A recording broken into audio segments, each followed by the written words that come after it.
One of the country's largest meat producers has been the target of a cyber attack. Very little is known at the moment in regard to what type of cyber attack this is. For instance, is it similar to the Colonial Pipeline attack where there was ransomware involved, or is this different? But what we do know right now is that JBS USA, which is the meat packing plant that we're talking about, or producers we're talking about, is scrambling to continue its operations following the cyber attack. The company took immediate action, according to USA Today, suspending all affected systems, notifying authorities, and activating the company's global network of IT professionals and third-party experts to resolve the situation. The company's backup servers were not effective, they claim, and it is actively working with an incident response firm to restore its systems as soon as possible.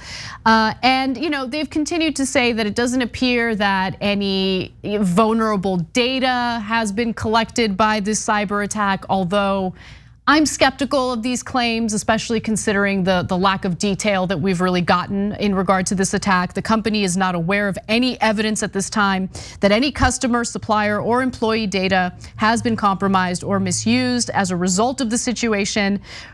Resolution of the incident will take time, which may delay certain transactions with customers and suppliers. And also keep in mind that we're currently dealing with all sorts of supply chain issues, not just when it comes to meat, but when it comes to a whole host of products that US consumers want to buy. JBS USA, which is primarily based in Colorado, is the largest producer of beef in the nation and one of the largest producers of poultry and pork.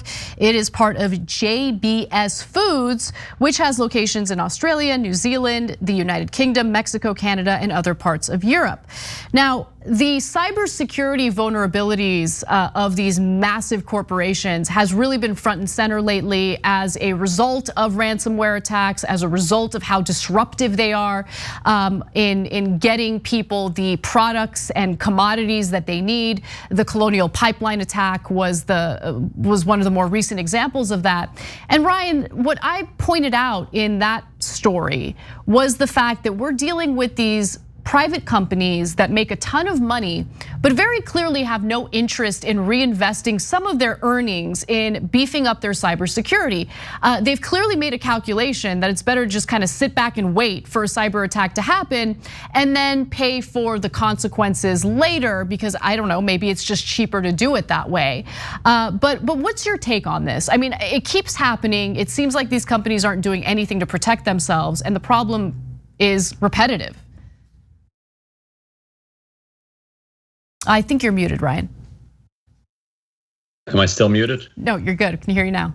Okay, so I think that part is certainly correct. That companies do not spend one more dime than they have to toward anything other than something that's going to bring them back profit. It's very rare that you have a company that's going to actually invest ahead of time in beefing up cybersecurity. And the same is true with worker safety regulations and other investments that decent companies need to make, to bring actual value to the economy, which is why the government ends up regulating what you have to spend for safety, for instance, because a company just left to its own devices isn't going to do it.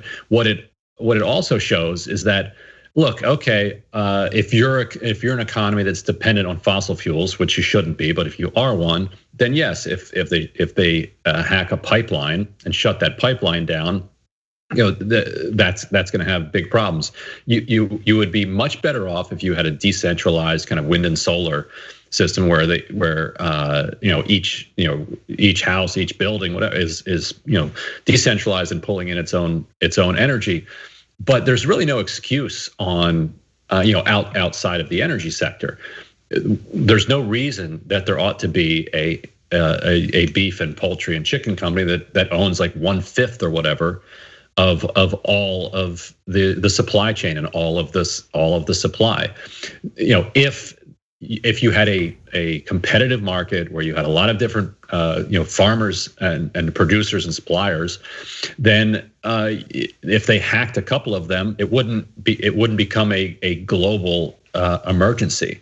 But if you concentrate so much power in the hands of one or two companies, then they become vulnerable to attack, and then the entire economy becomes vulnerable to them. I love that you brought up the monopolistic nature of this meat producer and how it just adds far more insult to injury when these cyber attacks happen. I think that's a really important point to make. And when you look at the profitability of these types of companies and just how much they bring in sales. For instance, just last year in 2020, this company, JBS, made over 52 billion, that's billion with a B, in sales. And of course, I mean, as we noticed with Colonial Pipeline, they did not invest in beefing up their cybersecurity.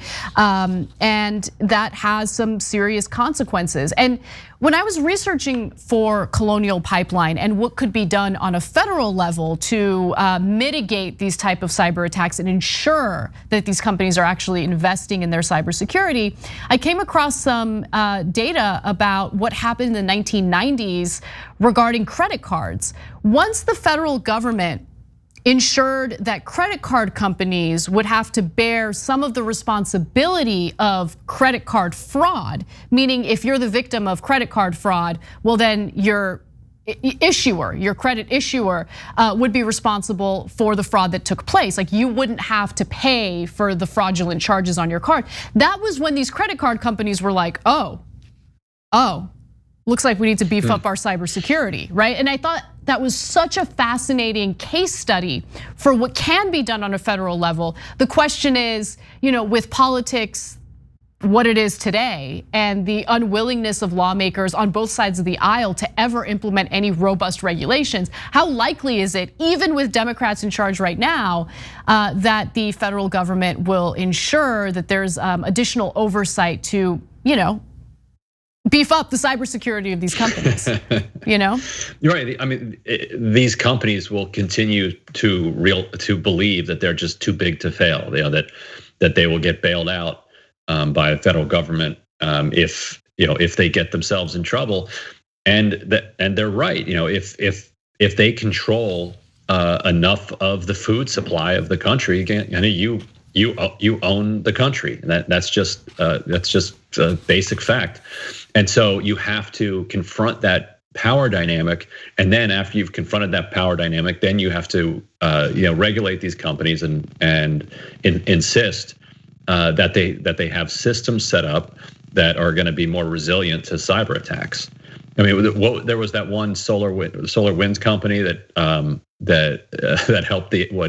helped the government get hacked, and it turned out at one point their password had been something like SolarWinds 1234. Oh my God! And this is the company that's like tasked with protecting these other companies, and that's their admin password. So, wow. People just aren't taking this stuff very seriously. Yeah, and there's a price to pay, usually not by the companies that have been attacked, but more by the American people who, deal with a lack of supply. As we noticed with the Colonial Pipeline attack, which is the largest oil supplier or gas supplier, I should say, to the East Coast, gas prices jumped up immediately. And so always we notice the same, right? Privatize the gains, socialize the losses, and it's beyond frustrating, but that's what we're dealing with, and I guarantee you we're gonna see more of these cyber attacks on major US companies. Thanks for watching The Young Turks, really appreciate it. Another way to show support is through YouTube memberships. You'll get to interact with us more. There's live chat emojis, badges. You've got emojis of me, Anna, John, JR, so those are super fun. But you also get playback of our exclusive member-only shows and specials right after they air. So all of that, all you gotta do is click that join button right underneath the video. Thank you.